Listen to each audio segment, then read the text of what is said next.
गंभीर बात आप लोगों के बीच में रख रहा हूं, और ये बात अपने तक मत रखना, ये बात अपने तक मत रखना। ये जो बात मैं आप लोगों से शेयर कर रहा हूं, ये आप जितना बता सकते हो उतना बताते जाना, क्योंकि अज्ञानता के कारण ऐसा हो जाता है। ये अज्ञानता ऐसी, इस अज्ञानता के कारण आप तो ठीक हो, लेकिन वो आने वाला गर्भस्थ बालक है वो उससे पीड़ित हो जाता है। हालांकि ये बात मुझे बहुत बड़े एक डॉक्टर, दिल्ली के एक डॉक्टर आए थे, मैं तो मेरा मौन था संग में, उन्होंने उस वक्त बताया था, महाराज जी आप लोग साधु हैं और आप लोग साधु हैं तो आप लोगों को प्रवचन में इस प्रकार से मोटिवेशन करना चाहिए।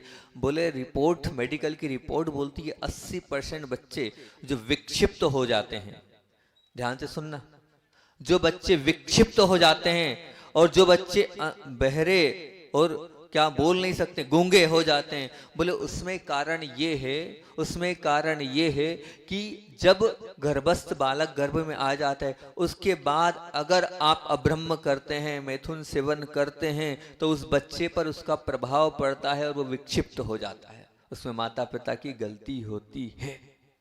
ये कटु सत्य आपके बीच में रख। उस वक्त तो मुझे ऐसा लगा डॉक्टर ऐसे ही बोल रहे हैं, लेकिन अभी मैंने इस चीज को देखा, जब इन बच्चों को देखा तो उन माता पिताओं से बात करी।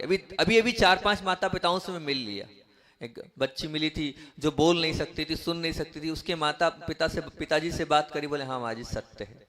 तीर्थंकर लेडी में बात 2 लोगों से हुई, दोनों लोगों ने कहा हाँ बिल्कुल सत्य है, वो गर्भस्थ थे, उसके बाद भी हम जो है अपना ब्रह्मचर्य का पालन नहीं कर पाए। सोचो आपकी इस वासना भरी दृष्टि से उस गर्भस्थ बालक है उस पर कितना दुष्प्रभाव पड़ता है। वो विक्षिप्त उत्पन्न होता है, गर्भ से ही जब जन्म से विक्षिप्त हो जाता है, वो बोल नहीं पा रहा है, वो सुन नहीं पा रहा है। उसमें गलती आपकी अज्ञानता है, आपकी वासना है, और आपकी वासना और आपकी अज्ञानता से उसका परिणाम वो भुगत रहा है। हालांकि उसके पूर्व पाप कर्म के तो उदय हैं, लेकिन निमित्त आप बन रहे हो, इसलिए ध्यान रखना, जब पता चल जाए कि गर्भस्थ बालक आ गया है तो हमें शिशु आ गया है, तो कायस्वर पूर्वक ब्रह्मचर्य व्रत का पालन पूरे 9 माह करना चाहिए।